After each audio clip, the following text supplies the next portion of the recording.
Welcome to Real Geek Media, where we talk about all things movie and entertainment related, funny stories, current events, things going on in the entertainment and media industry. My name is Hayden Stoll. He is Christopher Michael Blake. It is January 3rd, 2024. Happy Wow. New Year, everybody. Happy New Year. How you making out, Hayden? I'm good. I'm good. I'm ready for a new year. Ready for 2024. Glad to see 2023 in the rear view. So I have to ask, what upcoming movie are you the most excited to see in 2024 then? Uh, for me in 2024, I am most excited about Alien Romulus. Um, very excited for that movie. It could be absolutely terrible. Um, I have a good feeling about it though. I'm liking the director Fede Alvarez. Um, I just have a good feeling about that movie. I think it's gonna be under the radar. I feel like it's gonna be similar in reception to how Prey was when it was released. Um, However you feel about that film, I thought it's probably my third favorite Predator movie. Um, I enjoyed it, so I kind of have a feeling it's going to be similar to that. But that's for me. How about for you? Mine's much more short term release. I'm kind of looking forward to seeing The Beekeeper. Oh, David Ayer You know, directing, I like which I'm Statham. surprised at. Yeah. If you take away Meg 2, I like Statham. Maybe even Expendables 2, 3, 4. But yeah, I'm excited for The Beekeeper, and I mean that's just short term. There are other movies down the pike. But I think certainly The Beekeeper's the top of the list of first movies I'm going to go see in 2024 this year coming up. I was. It's funny about the Beekeeper. I was looking at it. I was like, this looks typical Statham, beat 'em up movie. But I looked and I was like, oh, it's David Ayer directing, and that kind of piqued my interest a little bit because I like David Ayer. Um, his movies. I mean, we'll talk about Suicide Squad maybe at some point. How the studio screwed that whole movie up. But I would give Beekeeper a shot, and it probably is better than a typical Jason Statham beat 'em up movie. I hope not. I like most of his beat 'em up movies. I'm good with Yeah, those. when he So beats up the Meg. look, I'm okay with that. Was actually pretty good. I didn't mind Meg 1. Meg 2, on the other hand, we'll get to that later on with the Yeah. worst films of 23 coming up. But did you see any movies over the holiday break? I did. I did. Two. I saw Aquaman 2, The Lost Kingdom, or Aquaman, The Lost Kingdom. I saw that December 26th. That was the family movie this year. Shoot. It not. Listen, everybody knows what it is. It's like a lame duck series. This could be a new DC series with James Gunn, starting with Superman Legacy. So this is the final DCEU film. I enjoyed it. Mindless entertainment, right? That's all that matters. Entertain, That's all that matters. strong family theme through the whole movie. I enjoyed it. Yeah, I enjoyed it. Kids enjoyed it. Parents enjoyed it. I want to say it made. I want to say it made more than its money back too. I think it made over 200 million box office in the last 2 weeks. It's done better than Captain Marvel.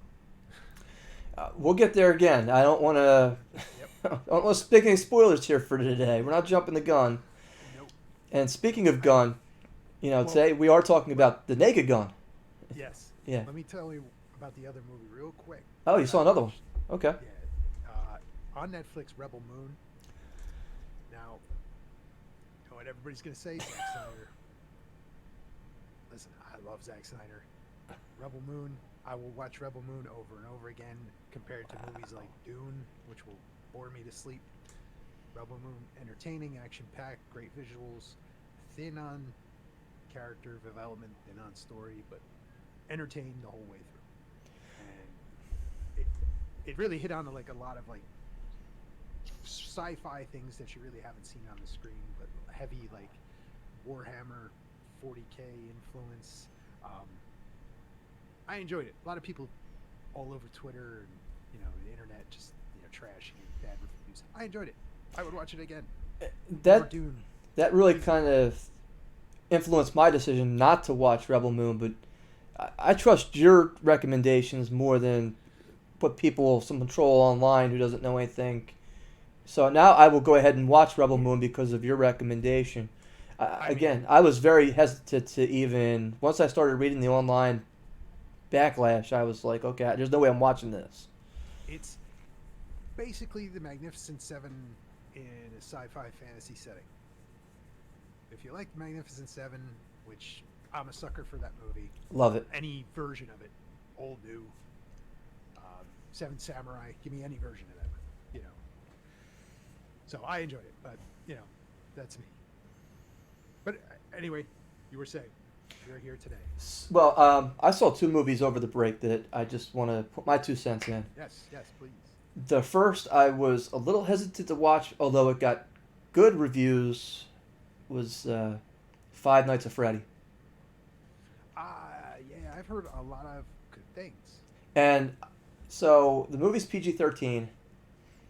It's for free on Peacock right now, so that was the big influence because I could have paid up to buy Silent Hill. I could have paid up to buy Last Voyage of Demeter. But I was like, all right, this one's for free. It's been getting good reviews. Let me give this a shot. I was impressed. Okay. Now, there's no blood, or very minimal blood in the entire movie. So, again, PG-13. I think it's the subject matter that makes it PG-13. The overwhelming theme seems to be abduction of children, which is a very sensitive topic. Matthew Lillard's in the movie. I thought he did a pretty good job. He wasn't in the movie very long. But the actors, especially the main character in the movie, he really did a good job. The script was on point. The characters and the background scenery. If you haven't been to Chuck E. Cheese in years, you're going to have flashbacks. And I really enjoyed it. I really thought, wow, I wanted my daughter to watch it because I was like, wow, this was pretty good. Unfortunately, my daughter decided to watch. She wouldn't go to bed one night, and I decided to watch what I determined is the scariest movie of 2023. Oh, okay. When Evil Lurks. Have you I've seen not this? seen it. Do you know everything about it? Yes, and it is something I remember you put me onto it back early on, I guess, right around when it was going to release. You sent me the trailer, and I watched it, and it looked like a very interesting trailer. Did not see it, but tell me about it. So you could tell it was a very low budget type of movie. It's filmed in Argentina. It does have subtitles the entire way through, so there's no English dubbing. It's no to be distracted. So if you're not into subtitles, you're not gonna like the movie to begin with.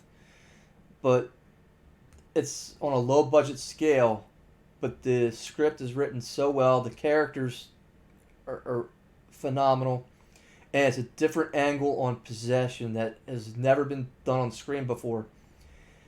And there's a moment in the film. I'm not trying to give anything away, so no spoilers here, but it's the WTF moment, the what the fuck moment. And my daughter's sitting next to me, she's 6, and she doesn't know really what's kind of going on. She's just watching it. And this happens, and she literally takes the blanket and throws it up over her head. Because it was followed by, after the initial shock of the first thing that happens, the second thing happens. Which is like, whoa, wait a minute, what the... And that's followed up by a third thing. And it will stop you in your tracks and be like... Wow.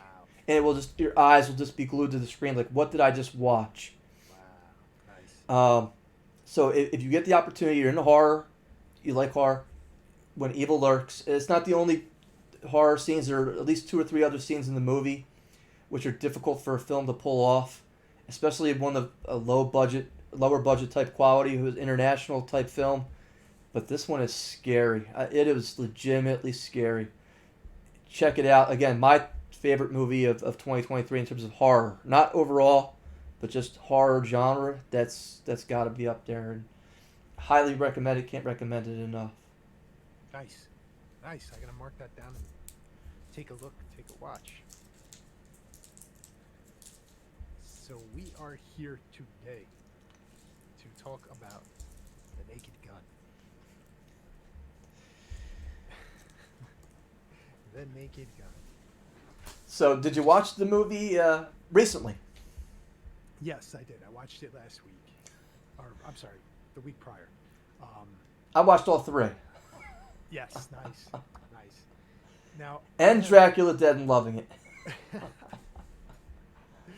Now, Leslie Nielsen, he was more known for serious, roles before Airplane. And Airplane kind of changed the whole game for his, I guess, casting strategy. Don't call me Shirley. Here comes the Naked Gun series and Dracula. Now, did you see that David Zucker, when he filmed Airplane, he didn't want anybody who did comedy in any roles before that movie was filmed. He wanted all serious actors. I had no idea. I did not know that. So that's how Leslie Nielsen got picked for that movie. But if you look at Leslie Nielsen's film work before then, it was a lot of westerns. Yep. It was a lot of Columbo. He was in a movie from 1956 called Forbidden Planet. Have you seen it? No. I want you to do me a favor. Stop what you're doing and Google Forbidden Planet. The robot is famous. You've seen the robot before. Okay. And I saw this on Svengoolie not too long ago. Maybe it was last year. Oh yeah, got it. I see it. Robbie the Robot. Right on the cover. You can't miss him. Yep. But that's not what got my interest in the movie going. Anne Francis is in the movie. And, brother, is she hot as shit. I can't make this stuff up. There's a scene where she's in a pool, naked. And you see, like, again, you're not seeing anything. There's no breasts. There's no front. I mean, it's 1950s. Right. But in the colorized, digitized version of it, they color everything in for you. And it's like, wow, I can't believe this is 70 years old in science fiction. And then I'm sitting there thinking about it, and I'm like, this was 1956. In 1969, they made a movie called Barbarella. Have you seen Barbarella? It's been many, many, many years. But you haven't forgotten the opening scene. No. And for those of you who don't know, I'm going to lay it out for you. There you go. Jane Fonda, look, I'm trying to paint something here, but it's not the picture. Jane Fonda, who's hot as anything. I mean, look, politics aside, she's gorgeous. At least she was in 1969. And you're talking full frontal everything. And I can't help but think that Barbarella was influenced by Anne Francis in Forbidden Planet, which Leslie Nielsen was in. So I'm just trying to tie things back in a little bit. So. Just tied the opening scene of Barbarella to Naked Gun. I like it. I'm well. Hey, look, I'm trying to reach here. Everything reminds me of her. Look, as bad as Barbarella is, and it's a terrible movie. I mean, it makes no sense whatsoever. But it is certainly a cult classic, and I will certainly stop and watch naked breasts anytime they're on television. So I would never, ever stop. A matter of fact, you remember Demolition Man, right? Yes. There's a scene where Sandra Bullock and Sylvester Stallone's character get ready to have sex. And she hands him the pill. And he puts the headset on, and it's like a VR experience, and he's kind of having that whole withdrawal. Hey, this isn't how people have sex. It's just not what they do. Yeah. There's the scene in Barbarella where the ice guy saves Barbarella from the little children, the robot children. And he goes, well, I like to have sex with you as my reward. And she hands him a pill and says, okay, we'll have sex. This is how we do it. And he goes, nah, this isn't really how we're going to do this today. And Mark Zuckerberg metaverse. well, that's way before Mark Zuckerberg. But I'm just saying, even Demolition Man had its ties to Barbarella. So, because that scene was directly almost verbatim from Barbarella. Yeah. as terrible as Barbarella is. So, just ignore me. I'm tying everything here together. It's okay. I'm the clueless Columbo. So we got Naked Gun, and you have Leslie Nielsen, O.J. Simpson, pre-murder trial O.J. Hilarious This, in all three this movies. movie, he's hilarious. Lots of hilarious scenes. Well, and the few scenes that he's in are very funny. Lots of physical comedy from O.J. I would never forget OJ running through the Hertz parking lots and in the airports and everything else. In those commercials. I mean, they were classic growing up in the 80s and 90s. You couldn't get away from those commercials. And OJ stuck under the bus with the tracking device. Yep. Yep. And they're chasing. You remember what the bad guy's name in Naked Gun was? Not Ricardo Montalban's, the other guy. Oh yeah, yep. Pap Smear. Pap Smear. Even the name is just like, come on, Pap Smear. Names are great. They're great. George Kennedy, and I mean, what can you say? O.J. Simpson. Ricardo Montalban, and Montalban. And you also have Nancy Marchand of Sopranos fame as the mayor. Livia is Tony Soprano's mother. Yeah. I don't know if for any Sopranos fans listening. The scene where he's peeing in the stall and they're sitting there listening to it. And that just happened to the presidential candidate too, right? Ramsey. Again, I'm tying everything back together to Naked Gun, but maybe we can do that. Since we're on the cast, did you catch the Los Angeles Angels manager? Lawrence Tierney, Reservoir Dogs. And what a great little cameo by Lawrence Tierney. It's funny, the other comedic role that I remember him from is Seinfeld. Okay. He was in a Seinfeld episode, and they were singing Les Mis. And he tells George, because George can't get the song Master of the House out of his head. And if you've never heard the song Master of the House, it's very catchy. My daughter will listen to it because we watched Les Mis, the opera, and Lawrence Tierney at the end of it, he goes, George, shut up, you can't, I don't want you to hear this anymore. Yeah. And at the end of the roll credits scene, he's singing Master of the House in the car by himself because he can't shut himself up. So yeah, it's hysterical. Yeah. But he was a good actor. He is. I mean, we could go into a sidebar about him and Quentin Tarantino, but we're not going to go there today. Today is all about the Naked Gun series. Just a movie like this. I don't think movies like this get paid anymore. We don't see witty comedy. We don't see. I mean, there's too much of a fear to offend people nowadays. This is why movies like this and Airplane, they're so just great because there just was no care given.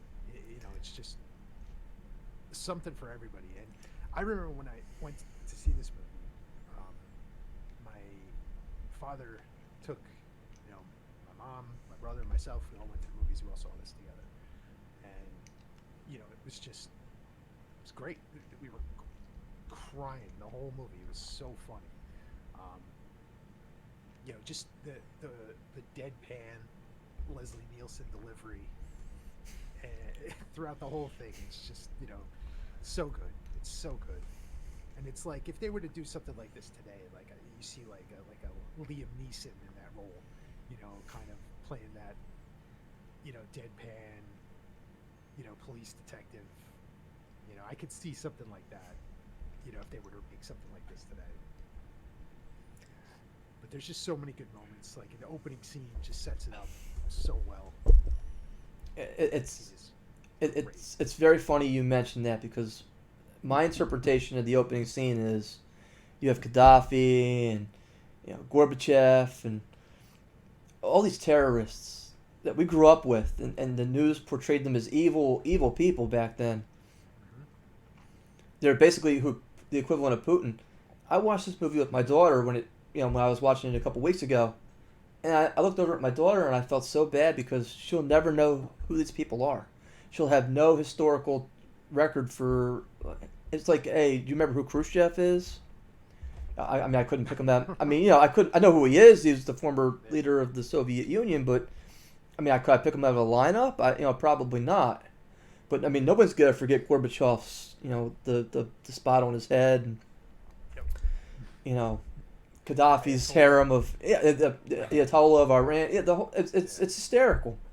Just a great opening scene. Great opening scene.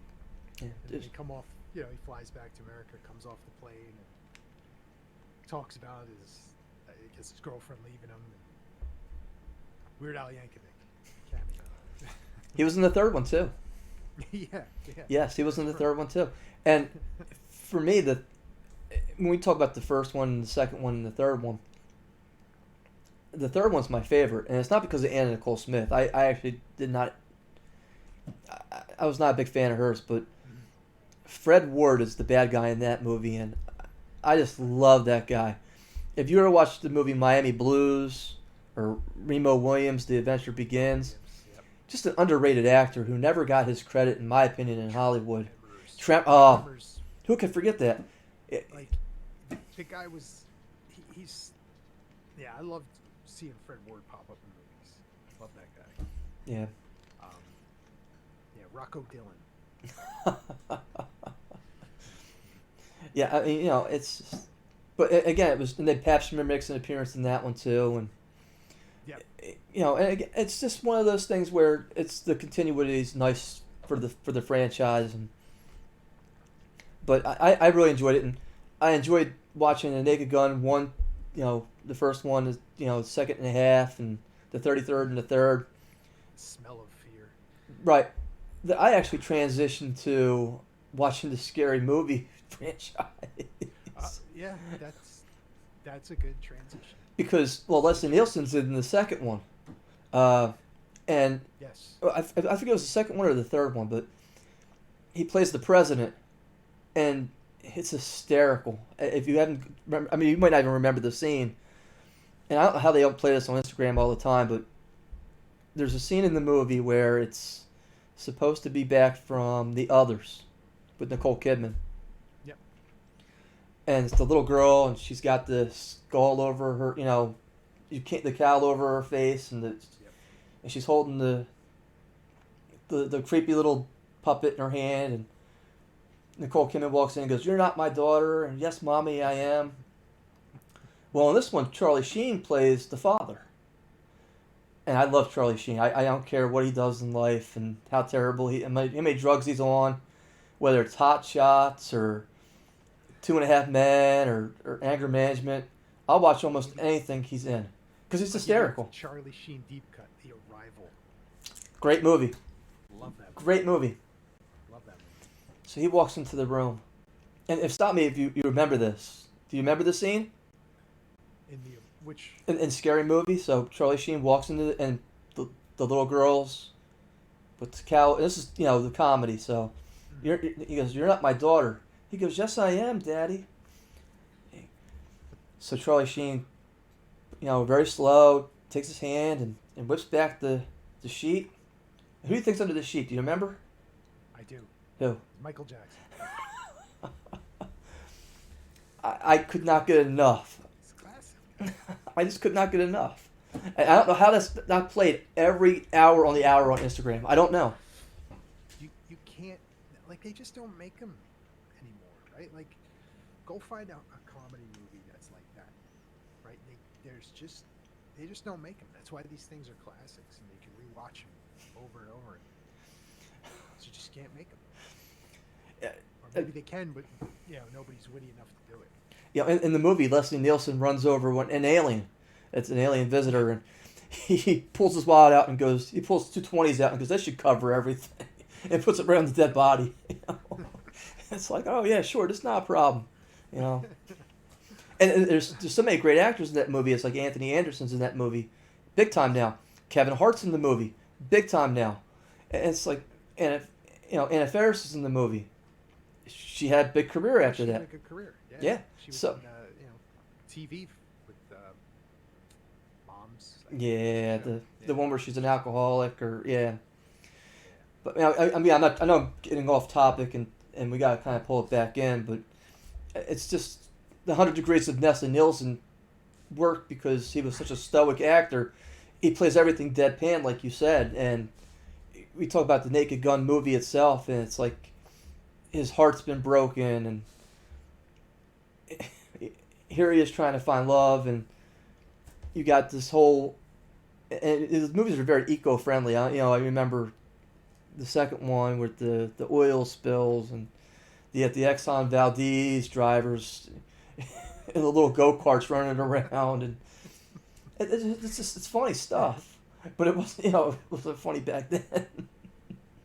Yeah, I mean, those were like hot topics, hot button issues back then. Yeah. They got him in. Exxon Valdez, like you said, that was major news. Major news. But they could laugh at some of it. You can joke about some of it. Which, you got to have a sense of humor about things. What's your favorite line of the Naked Gun? Whether it's the first one, the second one, the third. I mean, I'll make it broad, but Yeah, my favorite line, I think it. I'm not going to give you a line. I'm going to give you my favorite part of the entire franchise. okay. Is the baseball game at the end of the first movie. It is my favorite scene from that movie, and it's a riot. Like, the whole time when they get there and he has to sneak onto the field and sings the national anthem, Rico Palazzo, and then he beats up the umpire and he's on the field as the umpire, and just it goes one laugh after another to the point where it's so insane and ridiculous that it's hilarious. It's hilarious. And then the cherry on top is Reggie Jackson is the programmed, Manchurian candidate killer at the end, which perfect. Like you would not expect it, because they don't even show him at all. He just the watch starts beeping and you look, there's Reggie Jackson. It's great. It's great. That's the best scene. And then Frank Drebin saves the day, and look, it's a Rico Palazzo. Rico Palazzo. Great. And Ricardo Montalban just taps the pull out of the Uzi. It's like, Uzi. Where'd that even come from? It's like, where'd he get an Uzi out of, The Uzi. My favorite line of the movie, though, I'm sorry, I didn't mean to cut you off. No, go ahead. Is he walks in, he's asking for the records for the ships, and Priscilla Presley gets up on the ladder, and he looks up her skirt and goes, "Nice beaver," and she hands him a beaver. Nice beaver. But it's so witty that it's something so simple, right? Like such a simple, almost dad joke. Lands. It's throughout the whole movie. Right, it's great. It's great, and at the very end, where he shoots the little cuff dart, Ricardo Montalban, and she's like, "You killed him." He's like, "Oh no, it's just a stun dart. He'll be fine." And then he flips over the railing into the parking lot. The steamroller. Marching band, cars, steamroller. Yeah. I mean, it's great stuff. It's great stuff. Oh yeah.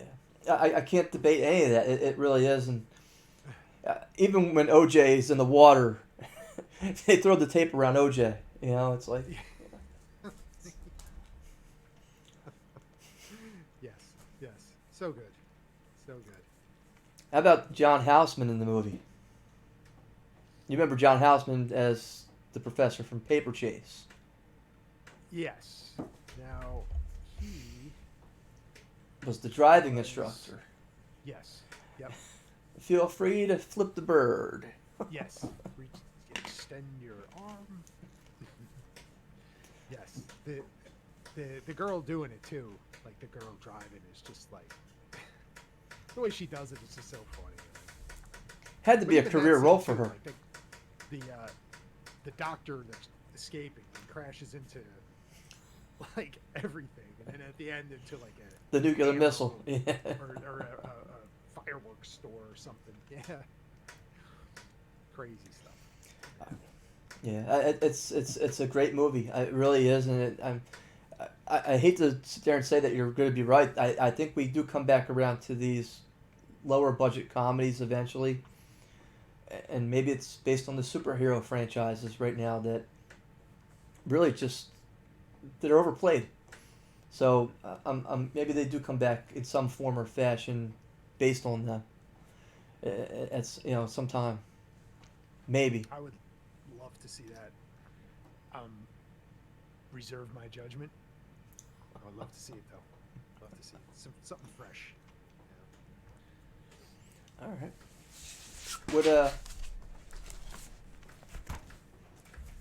What'd you think about Naked Gun 2 and 3? I mean, which one of the three is your favorite?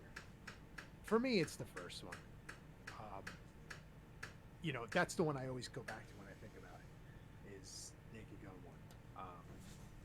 2 and 3 both good, but that first one just is the one that keeps pulling me back. If I'm gonna rewatch it, it's typically the first one that I rewatch.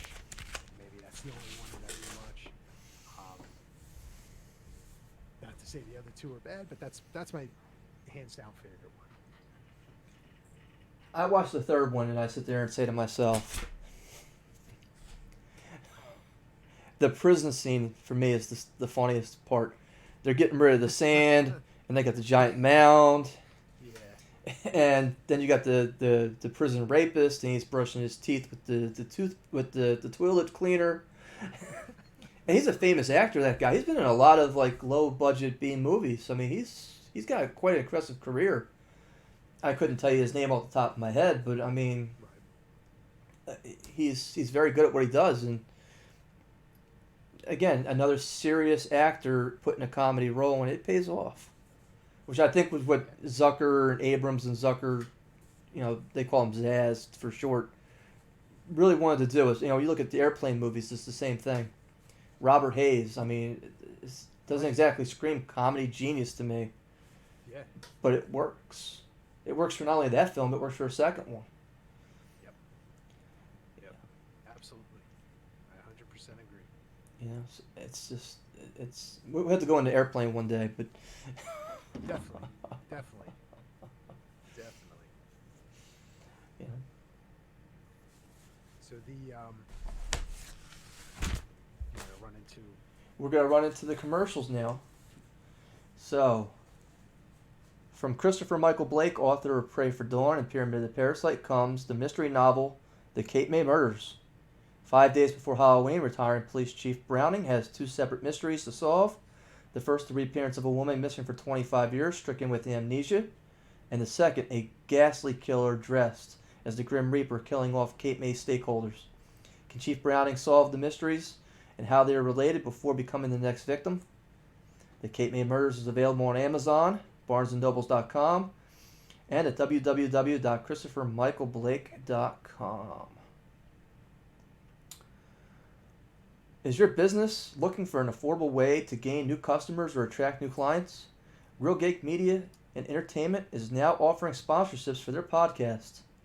Don't have the ability to afford a sponsorship? No problem. Consider running an advertisement during one of the shows for a low asking price. Advertisements start at just $50. Now again, remember, that's $50 that you're spending for a podcast that could be permanent.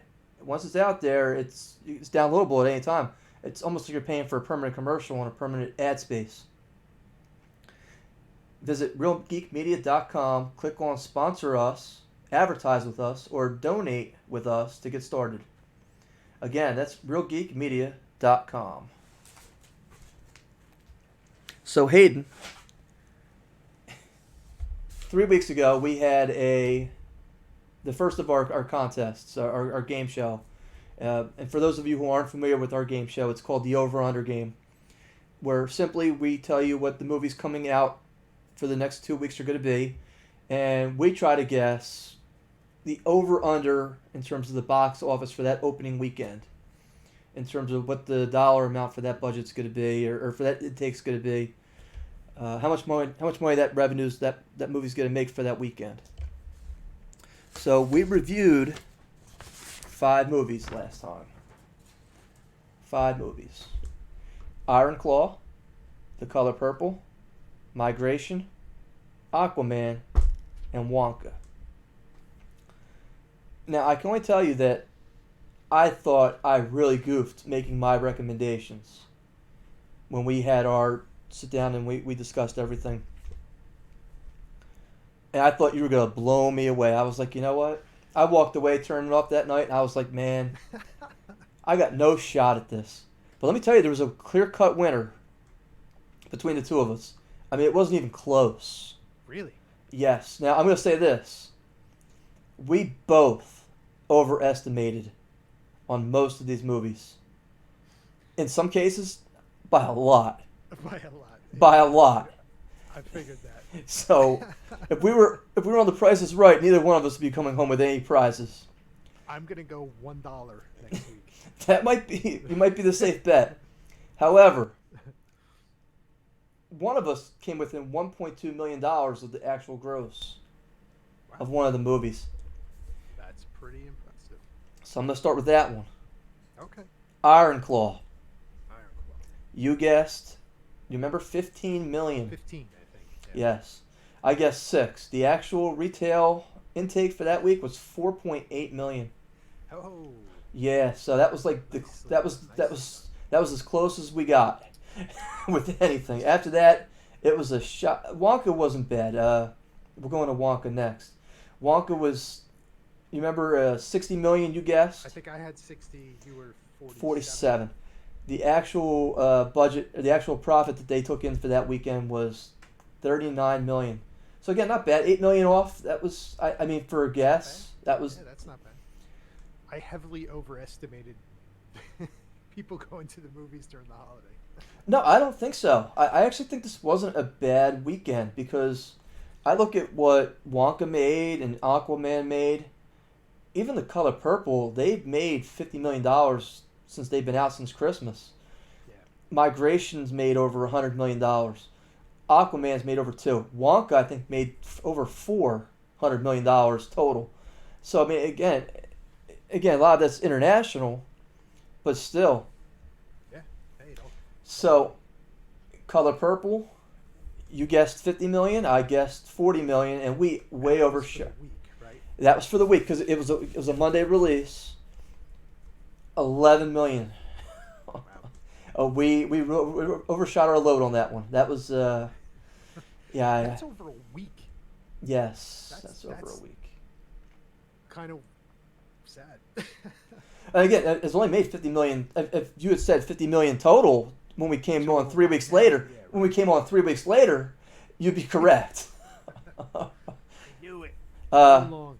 Migration. This one to me was the most surprising of the most. I really thought this would do better numbers. You guessed 65, and I guessed 60. The actual number was 12. That's surprising. Think about that. That's 5 times the amount of money they took in. That's what we were guessing. So I guess more families were steered towards Wonka and maybe Aquaman as opposed to an animated film. So I'm gonna go into Aquaman because this is the last one I haven't touched on yet. Aquaman, you guessed 65. I guessed 60. I think you had 40. I didn't. You know what? Well, Maybe it was, you had 60. I have 60 here, so Okay. I'm gonna go with that. The actual number was. I mean, it doesn't matter. It's we overshot anyway. It was 27. Yeah. But I think this will be a trend in 27, or I'm sorry, 24, coming through, where we see the movies coming out initially in January, February, March won't have that carrying power until we get to the summer months where Deadpool comes out and some of the different superhero movies start coming out that start carrying some of these things, like Thunderbolts. We'll see. The new Mission Impossible. 23 was really carried by Barbie and Oppenheimer. Outside of that, those were the 2 movies that boosted the final tally for 23. 24, I think next time we'll get into a little something. I'm going to look at a couple of things, releases, see. I think the strike is going to hurt 24. I think that's where you're going to see it. But That's a good point. I didn't think about that. a lot of stuff got moved off 23 into 24. But if you look at a lot of the releases that are coming out, I mean, we talked about at the beginning what we're excited for seeing, and you look at over the course of the year, there's not a whole lot that is exciting about 24. Like there's some movies, yeah, there's a lot of anniversary releases of things, but fresh original movies or sequels, I mean, there's really not much. It's going to be Deadpool, that's the movie that's going to carry 24, I think. And it will do well. I think there will be other movies. I think there'll be. I think be $1 billion. I think you have Look at 100. it next time. I think you have $100 million movie coming out in January. I do, and we'll go into that right now. We'll give the over/unders for 4 different movies coming up here, Okay. and I'll list the movies. And Night Swim. Have you seen the trailer for this one? I have. Unfortunately, so have I. And instead of saying don't go in the pool, I don't want to go to the theater. It's like I just. This opens this January. weekend. I believe it's January 5th. Yes. I'm gonna give this one 11 million.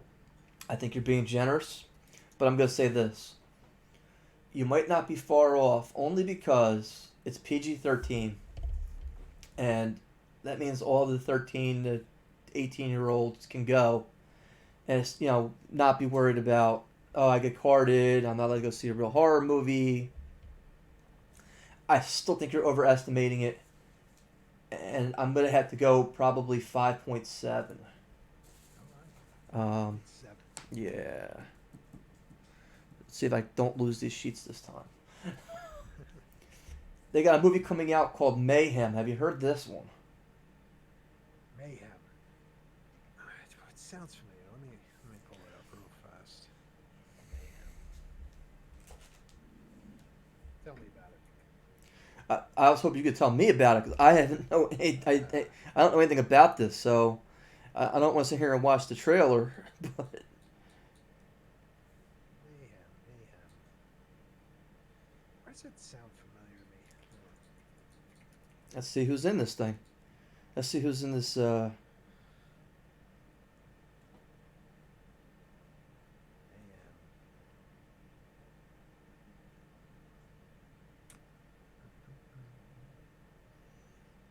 Just keep pulling up a movie from 2017 called Mayhem, but that's definitely not what it is.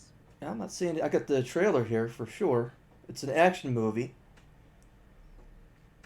A martial artist, ex-con, starts a new life in Thailand to escape a local gang lord. But a kidnapped family member sucks him back in to the underworld he's left behind in this propulsive action spectacle. So, it is a limited release. And it stars nobody I've ever heard of before in my life. January 5th, 24. And they have a movie still here. I'm looking at this thing. It looks like... Okay. So it's like a martial arts kind of deal. Yes, is what I'm looking at. This limited release opening January 5th. The limited release is going to kill it. So Oh, yeah. IFC Films, yeah. we're going to go 200,000. I still think that might be too much. That might be too high. That might be too high, Christopher. I don't know. How about 50K? We'll call it a day. Okay. So let me go 100K, you go 50. Oh, okay. Well, we'll adjust those totals. Again, it looks interesting. The cover seems to have a pimp doing a kick. Sold American. I'm going to up my mentality to 200K. I mean, I think it's either going to the prom or is a pimp. I don't know which is which. But, again, it looks interesting. And, I mean, who am I? But, you know, again, I It's mayhem with the exclamation point. yes, with the exclamation point. It's like mayhem. Yeah. Uh, the next one comes out January 12th, even though they do have special advanced screenings. And this one's going to be a big one. Mean Girls. Is the world ready for more Mean Girls? I have an answer for that. Are there not enough? I already? I have an answer for this. uh, I believe that the world is so ready. this is an advanced screening. No, no. Well, again, this is covering for 2 weeks, so Oh, okay. yeah. Gotcha. Well, Okay. So opening weekend for Mean Girls. again, January 12th. That opening week. Let's go. Let's go 8. You think Night Swim's gonna do more than Mean Girls? I do. I don't know. Man, it's just bias, right? I'd rather go see a horror movie than Mean Girls. But like, as far as like the general movie public go, it's a remake, and it doesn't. I don't think it's a remake. I think it's more of a reboot. Oh, is it a reboot? It's not a remake. Exactly. That's and don't get me wrong. They're putting a lot of the same scenes from the first one in, like their Santa scene where they're all up on stage, Yeah. but they're putting different perspective on it and different comedic effects on it, and Will this?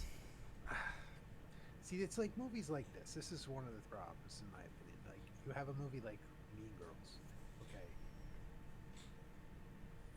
Mean Girls isn't. When did the original come out? it had to be when Lindsay Lohan was out there, right? So 90 So maybe, was it the early 2000s? I Early want to say maybe 2? 2008. You think it was that long ago? 2011. Wow. So, I'm old. oh no, I'm sorry. Hold on, I'm wrong. 2004. Okay, oh, it was 2000. 2004. Okay, I thought it was 2002. Okay, So 2004. 2004. Okay, 20 years later. Do we need another one? Or is anybody asking for another one of these? What's the draw for it? So I'm going to tell you what the draw for it is. Number one, I can give you the answer for this. The girls in Mean Girls were hot as fuck. And you can sit there and say, "Oh, look," but the short skirts. And you think about it, the biggest one who came out of that whole movie is Lacey Chabert. No, Really? the Hallmark Queen. Yeah, but She's how many movies has she's done? No, I disagree. No. Okay. No, hands down, Lacey Chabert has been in. She's the queen of Hallmark. The queen. Yeah, but look, the only other person who's the queen of Christmas is Mariah Carey. That's it. She carries. Look, you can't tell me your wife sitting at home this holiday season didn't put on Hallmark and you were forced to watch a Lacey Chabert movie at one point in time. At least while you were walking through the room and you saw. This, if it happened, I don't recall. A selective amnesia. I'm telling you it happened. But in a fugue state. But the film itself is funny. It does deal with some serious content. And it did start off the whole we have to get back at these boys type of genre for high school. Tina Fey, who wrote the first Mean Girls movie, whether you like her or not, she's a comedic genius. Right. I think that there is a market for this. I think it's going to be a draw with both the young and the old. It's a film that mothers can take their daughters to and go have a mother-daughter day. I don't know. I'm guessing the rating on it's going to be PG-13. I haven't checked that out, but The original was a hit. 18 million budget, 130 million gross. I don't know. I just feel like there's no hype on this thing. that could be I true. don't disagree with your reasons for why people go see this. The number one reason people will make a movie is to make money. Never forget that. And when you're putting together a budget, and let's face it, probably minimal special effects, most of it you're spending on no-name upcoming actresses. Tina Fey's probably taking a percentage of the film.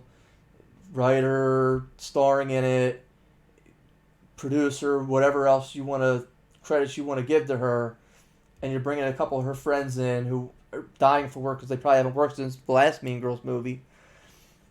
So it's the truth. I mean, and that doesn't mean they're not talented. I mean, they are. Yeah. I mean, I like the movie Mean Girls, and it's just not because how the girls look in the movie. It's because I legitimately thought it had comedic elements to it. It was funny, and it had a message to it. Even the guy who played the father in the movie was in the movie Scrubs, or the TV show Scrubs. So you had some big people come out of that last movie, and I'm not saying that this one will be as successful, but is there a reason to make this movie and for people to go see it? I think it will make over 100 million at the box office. I don't know what the budget on this one is. I'm guessing about 30. If I had to guess, it'd probably about, with inflation from 20 years ago, probably about 30 million. You're gonna make your money back making this movie if you're a studio, and they know that. I mean, look, I'm not going to disagree. I think it will definitely, if the budget is in the ballpark of 30, it should make at least break even. I can't recall seeing any commercials. I saw the trailer once. Like, I just feel like there's very minimal advertising for this thing. I guess, we'll see. I'm going to stick with 8 million. Okay. I'm not as optimistic. I think maybe it'll break even. I have to go. Low, I think it will build. I think I'm going to go 15. But the other side to it is, January is like film graveyard. If they wanted it to do something, they wouldn't be releasing it in January. I don't know. I just feel like January's kind of just that. You get movies like The Beekeeper. It's which we're going to see, right? We are going to see that. We're definitely going to see that. But it's things that just they don't expect it to really knock anybody's socks off. Cocaine Bear. That's February. That's February. That's Valentine's Day. Yeah. But we'll see. That's when I got to itch you. You said 15. I'm curious now. I want to see what happens with that one. So you mentioned The Beekeeper. That's a cage match. And again, it's the Jason Statham movie. It's a lot of action from the trailer. Looks like he's trying to do the right thing. Of course, he's a one-man army. Can't stop him. It'd be interesting to see if the Chinese actually back this movie or not, because like they did with the Meg. Because that film industry, for sure, with all the Asian artists who were in that movie and involved with the production of that movie and starring in that movie, had definite Asian type influence. It'd be interesting if this one will be the same kind of genre or not. Yeah. What do you think it does opening weekend? Beekeeper opening the 12th as well. Beekeeper, I could see 15. Okay. People like Statham, right? He's of what we have now. He's a star, right? You know what you're getting when you get into it. You want to see him beat some people up, shoot some people. The thing that hooked me on this trailer is when he ties the guy to the pickup truck, and the pickup truck drives off the ledge. I can't wait to see that scene. So I'll give it 15. I'm gonna come in lower. I'm gonna say 9.1. 9.1. I'll go 9.1. I like it. We got a grudge match for that weekend, January 12th.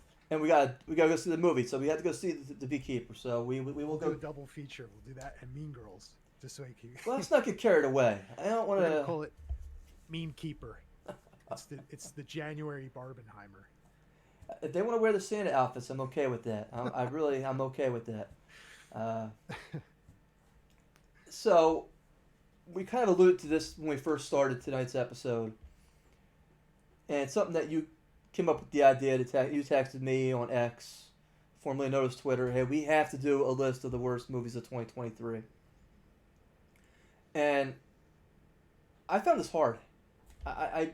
For me, it was a lot easier to pick out the good movies I remember from 2023.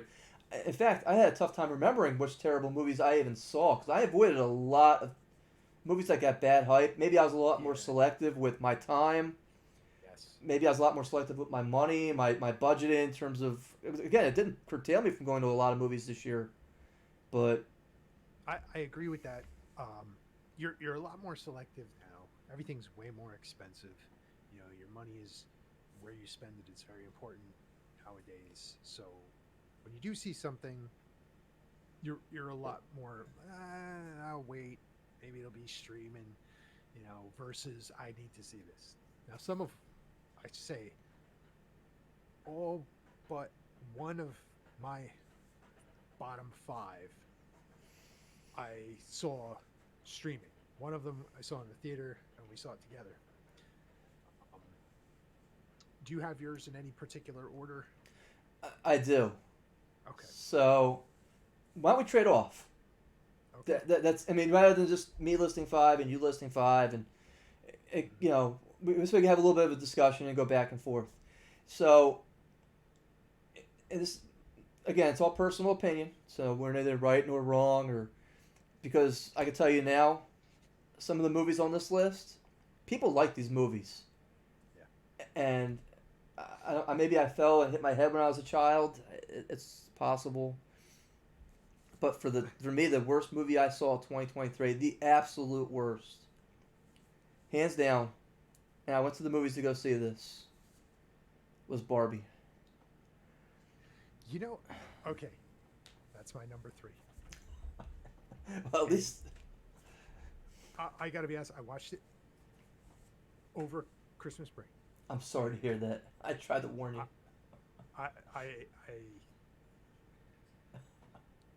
it's not what I expected it to be. Shoot. Yeah. The train wreck is coming, and you know, again, people liked it. It made over. Listen, it made a ton of money. But It was the biggest box office smash of the year. They're gonna have sequels upon sequels to this thing. yeah, just didn't do it for me. Thought it was not good at all. Look, if you want to sit there and say negative things about a capitalistic society and how terrible men are to treat females and how anti-family a movie can be and how to try to get little girls to make sure that they never marry somebody, show them this movie. Yeah, this movie's for you. You know, it's not, hey, these are the guys who are out breaking their back, building roads, doing brick top, putting up houses, doing construction, doing the hard jobs that nobody wants to do.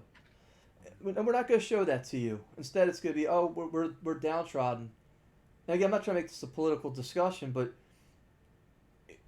you know, the entire movie. They even had at one point in the movie the female Barbie who's pregnant behind a picket fence. I was like, hey, we're keeping you away. Right. And that to me was just like, They were ashamed. of yeah, that one. it's I was like, you got to be kidding me. That's not The that message right. The was message should be very poor, in my opinion, towards you're sending the wrong message for like little girls. Not for me. Not for me. I agree. I had that as number three. And again, I like Margot Robbie. I like The performance was fine. Right? It's just the message, and just didn't work for me. you know, and what's his name? Who's in the movie? Not Ryan Reynolds. Gosling. Ryan Gosling. Again, if I could look like that, great. You know, his abs. Okay, they carried the movie, I guess. But you gotta tell me, what was the problem with the males running society when she came back? What was going on that she didn't? I mean, what? Movie needed a villain. I mean, That was an easy one. you know, I hate to say that, but Listen. He was the most interesting character in that movie. And at the end, instead of what you would kind of think is like, let's work together and do this together. No, they revert right back to what it was, and you're just like, huh? Okay. Yeah. Nah. Yeah. Go ahead. What was I'll your give you What was your worst my- movie? Ant-Man and Wasp: Quantumania. That's my number 3. So, yes, I streamed this movie. I was waiting for free, and thank God I Just waited. awful. Yeah, Awful. listen, the quality of these Marvel movies is just Where do was you think going it went up, wrong at? Well, when they turned all the you pretty much made like you, I mean, you look at the Avengers, right? Steve Rogers gone, Iron Man gone, um, Thor. I don't know what's going on there, but you kind of. I'm just going to say this slightly. I think we could make this a topic for another time. But you're taking a boy brand and turning it into a girl brand. Not turning it, forcing it as a girl brand. And Marvel's a boy brand. Star Wars is a boy brand. You know, you're forcing a square peg into a circle, and it just doesn't work. And that's kind of a lot of what we're getting now with Marvel. It doesn't work. You know, the message is more than making a good movie. It's more about the message. It doesn't work. And, you know, Disney's, I think this is like maybe the worst year, like $1 billion losses. I mean, but they double, triple down on the message, and people respond by not going to see their movies. So that we could talk about, make that a whole topic. But for me, this movie was the worst I saw. So I disagree with you a little bit. I did not get that from the movie that I watched in terms of them trying to make this a female-dominated movie. Ant-Man's had other successful movies on his own. I mean, I really enjoyed Ant-Man 1 and 2. I really enjoyed them. I'll say that he was more of the lead character. Yeah. Like, you know, his daughter and Wasp. I mean, Wasp saves him like 3 times in this movie, and it became about his daughter. And I don't know. It's just the whole thing was filmed in front of like the green screen or the volume, whatever they're using now. Like, you could tell the whole thing looked like a video game. It's just, you know, Jonathan Majors was like, their focus is like, oh, let's make Kang the big bad. Well, I mean, Kang's been defeated like 3 or 4 times in different movies and series. It's like, what is this guy's threat? Loki killed him. Ant-Man killed him. He died in the Loki show season 2, so he's died twice in Loki. Are we supposed to, like? I just don't understand. Marvel's just lost. I think you hit the nail on the head with the green screen. The special effects in the movie were just terrible. And you got these flying machines, and it's supposed to be like the micro. And you're going to tell me that they haven't figured it out, that they're, and you know, a small. And you got Bill Murray running around. He's got no purpose in the movie whatsoever. Why was he even in that movie? He collected a paycheck. That's why he was in the movie. He collected a paycheck. Maybe this actually. Never mind. I didn't say that, but. But you understand what I'm saying. It's. Yeah. This is what they do right now, and I just totally didn't buy into any of what was going on with him and in this situation. I thought it was ridiculous. I thought it was unrealistic. And don't get me wrong, superhero movies are supposed to be unrealistic to a point. But when they go over the top and insult your intelligence, that's when I'm sitting there like, well... Yeah. You know, they're going to walk into a bar. I mean, come on, really? I'm like... Oh, they can just walk into a bar. They got guns and sure, absolutely. I'm just like, and all these aliens look all, of course, the diverse gambit of them all, and it's like, I just didn't understand. I really just. Yeah. I don't know. It was just god awful. I'm gonna throw another one out there. It's popular. It was one of the more popular movies that got a lot of good press this year. Okay. It was not popular with me. And I guess it was supposed to be this actor's comeback role. And it had some comedy scenes that I thought were okay, funny. But I thought it was overall just a ridiculous concept. Was Renfield. Oh, yeah. You know, I saw the trailer for that and I was like, hard pass. Dreadful trailer. And I don't know what. I don't know. The Nick Cage casting was weird. he wasn't bad in the movie. He wasn't. He definitely gives you something, right? I don't know. Even the Like actor if who you're gonna, played Renfield wasn't terrible in the movie. But when you have him beating people up and he's punching somebody and bodies are exploding, and I'm like, and then he's doing karate while people are shooting at him. And he eats a bug. He gets power, and it's like, really, this is. And he's fighting crime. And I'm like, wait a minute. And now Nick Cage. I'm sorry, the vampire. Dracula. Oh, he wants to become a bad guy who run a cartel. You can't make.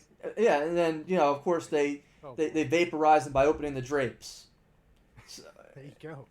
And again, the movie had Punished. some scenes in the movie where he goes to an AA meeting, and because it's not AA, it's more like abusive anonymous, where people were in there to be they've had enough with being picked on and need to stand up for themselves, and that's Renfield's position in the movie. He has to always kowtow to what his boss Dracula wants, and that's not what he wants to do. He wants to be the nice guy. Yeah. And what happens? Dracula shows up at this meeting, and he creates chaos. And it's like, oh, well, where do you think all these bodies are just going to go? I mean, it's like, again, I don't want to be insulted my intelligence a little bit, because I talked to a lot of horror fans at a lot of conventions this year who love this movie. Really? Yes. Matter of fact, there was one podcast host who I spoke with, and she was like, "This is my favorite film of the year," and I was like, wow. And I was just trying my best not to make a funny face at her, and I was just like, that's wild. And again, she's. Yeah. I was again. Everybody's entitled to their opinion. I mean, I'm no movie guru or expert. I go with what appeals to me and what entertains me, but this just did not entertain me. I did not. I was waiting for the movie to end so I could turn it off. Yeah. I hung in there till the end, and I was like, just please end this. Please end this. Oh man. That's similar to how I felt about my number 2, which was Indiana Jones and the Dial of Destiny. No, don't do it. Don't do it. Hated it. What did you hate about this movie? Because I'm gonna combat you on this one. I didn't think it was that It should have bad. been called Indiana Jones and the feminism agenda. The sidekick ruined this entire movie for me. Partially, She was annoying. I'll give you that. She was annoying. I think this is what we've come to expect with Lucasfilm. We saw this with Han Solo. We saw this with Luke Skywalker. Indiana Jones is sad, separated, drunk at the start of this movie. This man was a hero through all my childhood. Luke Skywalker, Han Solo, Indiana Jones. He starts the movie just like we have deadbeat dad Han Solo in Force Awakens, or Jake Skywalker in Last Jedi, where like that's not Luke Skywalker, that's Jake Skywalker, right? That is not him. Like here we have Indiana Jones. And what did I tell you? I called this like right when this movie was starting to be like, the press tour or the publicity or whatever. You see the trailer, you see the poster. I was like, they're gonna kill the kid. They're gonna kill the son. He's gonna be out. And sure enough, dead. Son dead. See, you take away the whole family element. He's separated. Marion's not in the picture. He's guilt-ridden. Like, do we need to see these characters go through this stuff? Do we really need to see that? Guilt-ridden Indiana Jones. Like, the first half of this movie is, like, I should say the first half, the whole movie is just a slog to get through. It is so boring. It is so uninteresting. You have the absolute worst sidekick of any Indiana Jones movie. Like, I wanted her to die through the entire movie. It was just insufferable. Awful. She's going to do it better than Indiana Jones. No. Who are you? Like, come on, get out of here. The villain, great actor, Mads Mikkelsen, wasted. Like, wasted. He doesn't do anything in this movie, right? the whole plot is to fly the plane, go back in time. Like, I don't know. Like, to me, it made Kingdom of the Crystal Skull look like Lawrence of Arabia. Just god awful. Like, there's no defending this movie.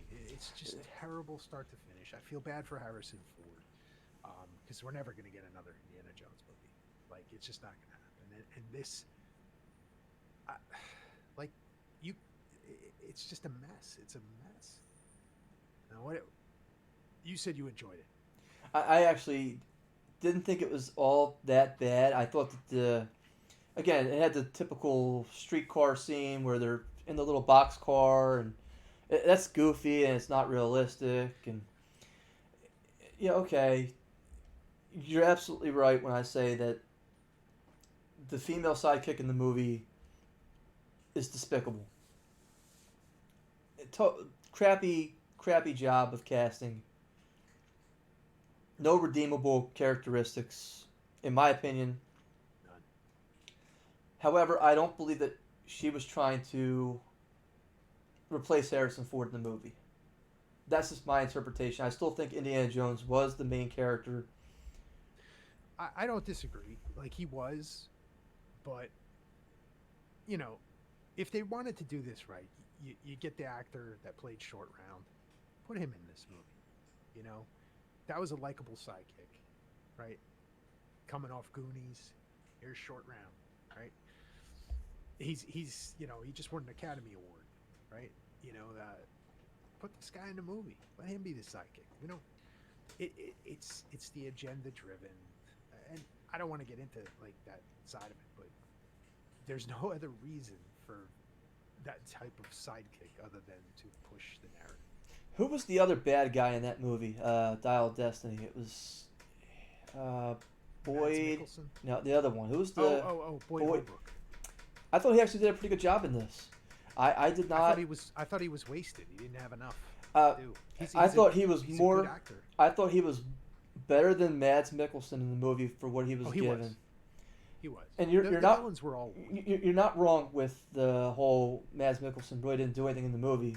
You're not wrong with that. I can't refute that. I can't. But I also thought Boyd Holbrook did a better job being a better bad guy. I was more afraid of him than what Mads Mikkelsen was going to do. And what's Mads Mikkelsen going to do? Turn the dial? I mean, that's what he's going to do. He's going to turn the dial, and we're going to go back. Oh no, not that. It just didn't do it. I was supremely disappointed having watched it. And I immediately thought of the South Park episode with Indiana Jones, and I rewatched Crystal Skull, and I was like, it wasn't too bad considering what I just watched. So that's saying a lot. But Crystal Skull, I'll say this, feels like an Indiana Jones movie up until the very end. This movie I didn't feel any of that. I didn't feel like it. I was watching Indiana Jones. Like, it was just, I don't know. Now, let me ask you a question. This is going to be like a Twilight Zone type question. Imagine, if you will, this movie was not made by Disney. Would that have affected your interpretation of what you just watched? No, because it was still terrible. Whoever produced that thing, like, you know what I'm saying? Like, Warner Brothers on there, you could slap Paramount on there. I'm still gonna tell you it's terrible. Okay, fair enough. But like, if you're gonna make an Indiana Jones movie, wouldn't you want somebody who loves Indiana Jones to be involved in the creation of this? Same thing with Star Wars or Star Trek or Lord of the Rings. If I'm making a film or a show on one of these properties, I want to heavily involve people who are passionate about it. That's not what happens. You have people in Star Wars and Lucasfilm who hate Star Wars, who hate Luke Skywalker, who hate these things and want to push. They're activists. They push agendas. That's what we see. That's all you see in Lucasfilm and Marvel. Rings of Power, if you've watched that on Amazon. No. It's insane. Just like what you're seeing. Like, this is not Tolkien, right? People are going to say, oh, it is. Look at this and this. It's not. Okay, Star Trek. Season 3 of Picard was good only because the Bad Robot Group, Kurtzman, was not. He was looking at the other way, not even paying. Yeah, okay, here, Terry Metalis, here, take over, do season 3, and season 3 was good. It's like a season of Next Generation, right? I love that show. I grew up with Next Generation, and that's what it felt like I was watching. When you watch Picard, but like you got it now. Terry Metalis, Trek fan, but if you put the projects in charge, the people in charge of these projects that are passionate about the material or the IP, you're going to get a good product. That's not what happens with these, and for me, that's what happened with Indiana Jones because they're too worried about pushing the narrative as opposed to making a good movie. Make a good movie. Just do that. I don't know. That's my So, soapbox rant. no, that's a good soapbox rant. That was pretty well and succinctly put. I really I feel what you're saying with that, and I don't disagree one word. That being said, I am going to go, and it is time to transition. And I have one story here for this week. Only one. So, for those of you who don't know out there in the listening audience, we like to pull in news stories from what's going on in the real world. Not necessarily entertainment related, but just things that we find weird or goofy or interesting, or maybe downright stupid. And I like to pitch them to Hayden. And Hayden will provide me some colorful comments back, like only he can. So, I'm going to give you the title, and try not to laugh until I finish. Okay. Because I know you saw this. Everybody saw this. All right. And again, this is from the Huffington Post. Florida woman seeks class action suit against Reese's over faceless pumpkins. Did you see this article? What was it? Say it again. Florida woman seeks class action lawsuit against Reese's over faceless pumpkins. Did you see this in the news? I did not see this. So let me explain this to you. A woman in Tampa, Florida is filing a class action lawsuit against Hershey Company for the way it packs its peanut butter pumpkins during Halloween. She is alleging that the package that she bought with the pumpkin shaped peanut butter cups for that season for Halloween did not have the faces on them like they do in the bag. She expected the packaging to match what the actual peanut butter cups would look like. Right. So she thought she would buy something like this. Okay. Right. And they do not look like that. They have no faces. They have no faces. But because this was on the front cover of the bag, she's trying to get her. She thought that the $4.99 she spent for her bag should entitle $50 million, I believe it is. I'm sorry. Should exceed $5 million in damages. That's like. It's balanced when you think about the damages. I think you said it perfectly when you said Florida woman, and we could have stopped right after you said that. So the bag of Reese's, false advertising, $5 million damages. We'll say it again. It's a sign of the times. We're inching closer and closer to idiocracy. Do you think that she maybe could have tried returning the bag instead of eating the Reese's? Because I guarantee she ate the Reese's. I guarantee you she ate the Reese's. She's definitely going to open the bag, right? And you've got to unwrap it. And then you see faceless pumpkin. And then the rage hits, but you're holding a Reese's that's ready to be eaten right in front of you. That's going to kick in at some point. It's like, I got to eat this. I can't.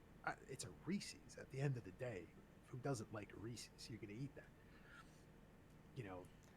Maybe it's set in afterwards that I can't believe I've been hoodwinked, that I didn't get a face on my pumpkin, and $5 million. Now, like the filing fee, right?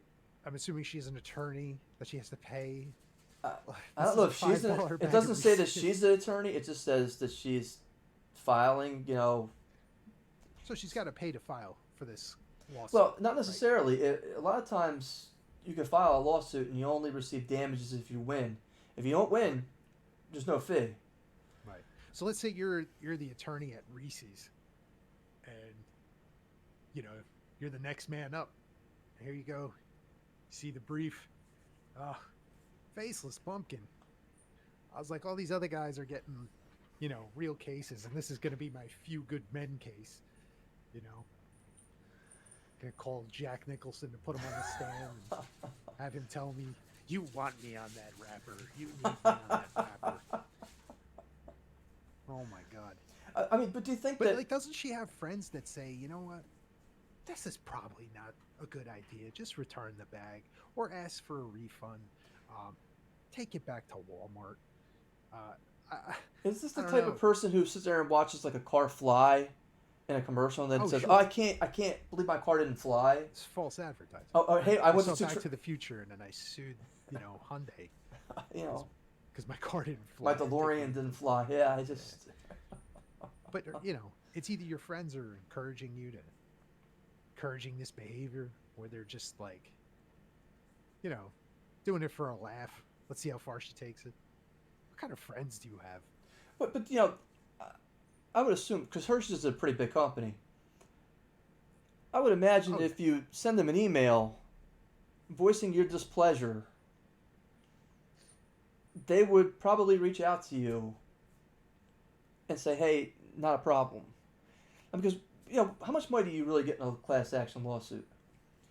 nothing. You're Right? Yeah. pennies on the dollar. The attorneys make out with the majority. I think it's like a third of Yep. the money, Yep. and then the rest of the money's divvied up between hundreds of thousands of people who also joined in with this. Do you think maybe if Hershey said, "Hey, we wanted to throw you 3 bags of candy instead," that might have been worth more of my time. Sure. Sure. I, Listen, customer service numbers exist for a reason. Jump into the lawsuit is insanity, but I don't know. What can you expect from some of this stuff? Like, that's crazy. my father used to tell me a story of opening up bags of potato chips, and he'd eat half the bag and then find a dead cockroach inside. Mm. Disgusting. I mean, you want to throw up everything you just ate. Right. And let's face it, you're not going to find out until you get to the bottom of the bag. Unless you're Renfield. Well, yeah, unless you're Redfield, right? Yeah. He's actually looking for the cockroach at the He's bottom of the looking for bag. it. Yeah, that's like the Captain Crunch, Give him. treasure treat down at the bottom of the bag. Yeah, but but at the end of the day, he didn't file a class action lawsuit because a lot of people did find these things. Right. He would contact the company, and what did they do? They sent him 3 or 4 bags. Hey, our mistake, our apologies. Enjoy these on us. Right. Sure. Right. And Customer service. a lot of people would take advantage of that because they found out that was going on. And even though they weren't finding any cockroaches at all, they were claiming that they did because no one. But I sit there and say to myself, did this have to escalate to that level? And the answer is no. I don't see it. It definitely didn't, but it's a sign of the times, Christopher. Um, People want that quick handout. People want that. Nobody wants to work for their money. They'd rather sue somebody for their money. That 12 cents I'm going to get in this lawsuit is worth me. It's yeah, I need that 12 cents. But there's no sense to it. They're just, I don't know. It's little crazy, a little crazy. Florida's a different world. No offense to our Florida listeners. Sean Hannity just moved down there. Did you see that? I did not. Yeah, he says goodbye, New York. He's finally out. Well, I can't say that I blame him. So, our next podcast is going to be in 2 weeks. We're going to be looking at the movie Tombstone, which I love. Can't wait. Oh. Can't wait. 2.5 hours of pleasure. And I my might rewatch this every night of the week because I love this movie so much. This is a top 10 movie of all time for me. Well, go to work on that. What was that line? He goes to Billy Bob. It's like, go to work on that pistol shooter. Or was it pull that? What's that line? It's like, Oh, where yeah. I'm real scared. You bet you are. Skin that smoke wagon. Oh, that's what it is. Yes, that's what it is. Yeah, and go to work on it. Yeah, and go to work. You just gonna stand there and bleed. Billy Bob Thornton. Yeah. That was chubby Billy Bob. That movie. But it's the cast for that movie is, again, we're getting way ahead, but yeah. you know, I can't wait to talk about that movie. I can't wait. Val Kilmer in that movie is just Yeah. And you even compare. Maybe we'll do this a little bit. Talk about the Wyatt Earp version with Kevin Costner and Michael Madsen and where that went wrong. Because it wasn't terrible. I mean, it's just that movie has its redeeming things in it. I don't hate that movie. I'm a huge Kevin Costner fan. That is not his best. He didn't direct it. That was Lawrence Kasdan directed that movie. But yeah, Lawrence Kasdan, I think it was also Silverado. Good movie. Yeah. But yes, next time, Tombstone. I can't wait. We'll check us out in 2 weeks. We'll be talking about Tombstone. Christopher, why don't you hit everybody with the socials, where they can reach you? Again, it's Christopher Michael Blake, author of Pray for Dawn, Kate May Murders, Pyramid of the Parasite. You can find me at www.christophermichaelblake.com. You can find us on our website at realgeekmedia.com. And if you want to reach out to us, it's realgeekmedia@gmail.com as well. You can follow us on Twitch at real_geek_media, and on Twitter, same at real_geek_media. We'll catch everybody next time. Thank you for listening. And one last thing, Hayden.